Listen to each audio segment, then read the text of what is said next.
샬롬 친구들 안녕하세요. 오늘도 영상으로 여러분을 찾아뵙게 된 노전도사입니다. 오늘은 창세기 2장 1절에서 17절의 말씀을 가지고 친구들과 함께 말씀을 나누어 보고자 합니다. 창세기 2장 1절부터 17절의 말씀에는요, 하나님께서 모든 만물을 창조하신 이후에 하나님께서 안식하신 것과 또한 에덴 동산의 창조에 대해서 기록되어 있습니다. 우리는 이 말씀을 통해서 우리는 무엇을 알 수 있을까요? 오늘 이 말씀을 통해 우리가 무엇을 알고 기억하며 적용을 해야 하는지 친구들과 함께 나누어 보고자 합니다. 창세기 2장 1절에서 17절을 보면은요, 제일 먼저로는 하나님께서 다른 피조물들과 달리 사람을 어떻게 지으셨는지 말씀해 주십니다. 사람이 아닌 다른 것에는 모든 것을 하나님의 말씀으로 창조하셨지만은 오직 사람만이 땅의 흙으로 지으시고 또 사람에게만 생기를 불어 넣어 주셨습니다. 또한 그뿐만 아니라 하나님께서 그 지으신 사람을 바로 에덴 동산 안에 두신 것이죠. 전도사님은 이것을 묵상하면서 이 마음이 들었습니다. 완벽함 안에 있는 기준. 하나님께서 사람을 완벽하게 지으셨고요. 또 하나님께서 에덴 동산을 또한 완벽하게 창조하셨습니다. 그 창조하신 그곳에 하나님께서 지으신 완벽한 사람을 그곳에 두신 것이죠. 또한 그곳에 두는 것으로 멈추는 것이 아니라 하나님께서 사람에게 말씀하셨습니다. 그 에덴 동산을 돌보라고요. 또한 분명한 기준을 주셨죠.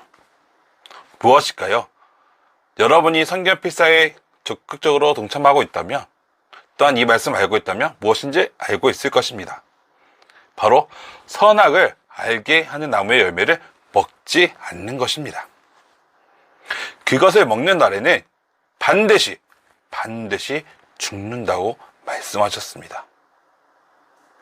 하나님께서 완벽하게 사람을 지으시고 완벽하게 지으신 그 사람을 에덴 동산에 두셨지만은 하나님과 피조물 사이, 하나님과 우리 인간의 사이에는 분명한 기준이 있었습니다.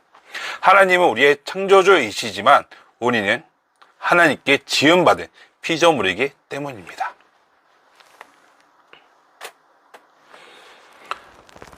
즉, 이 말씀을 더 깊이 묵상해 보면은요, 하나님께서 사람을 에덴 동산에 두시고 지킬 수 없는 기준을 말씀하시지 않았다는 거예요. 수많은 것들을 먹지 말아라, 단 이것만 먹어라가 아니라 수많은 나무의 열매들 중에 그 중에 선악을 알게 하는 나무의 열매만은 먹지 말라고 말씀하신 것이죠. 그 외에는 그 모든 것을 누리게 하여 주셨습니다. 그렇다면 오늘 이 말씀을 우리의 삶에 어떻게 적용할 수 있을까요? 하나님께서 인간에게 무리한 기준과 무리한 계명과 무리한 말씀을 요구하거나 명령하시지 않으셨습니다. 우리가 잘 알고 있는 하나님께서 우리에게 주신 최고의 사명, 또 이 최고의 계명은 무엇일까요? 네, 하나님 사랑, 이웃 사랑입니다. 하나님 사랑, 이웃 사랑은요, 우리가 정말로 할 수 있는 것입니다. 그렇게 오늘 하루를 살아가며 하나님께서 우리에게 주신 그 말씀 중에 실천할 수 있는 것이 있다면, 하나님의 사랑을 표현할 수 있는 방법이 있다면, 또 이웃 사랑을 통해 하나님의 사랑을 드러낼 수 있는 방법이 있다면 반드시 실천해 보시는 것을 권면합니다. 큰 것이 아니어도 됩니다. 소소하게 도와줌으로써 하나님의 사랑을 드러낼 수 있는 것이죠. 그렇다면 예를 들면 뭐가 있을까요? 우리 친구들 학교 생활을 하다 보면 도움이 필요한 친구들이 있을 것입니다.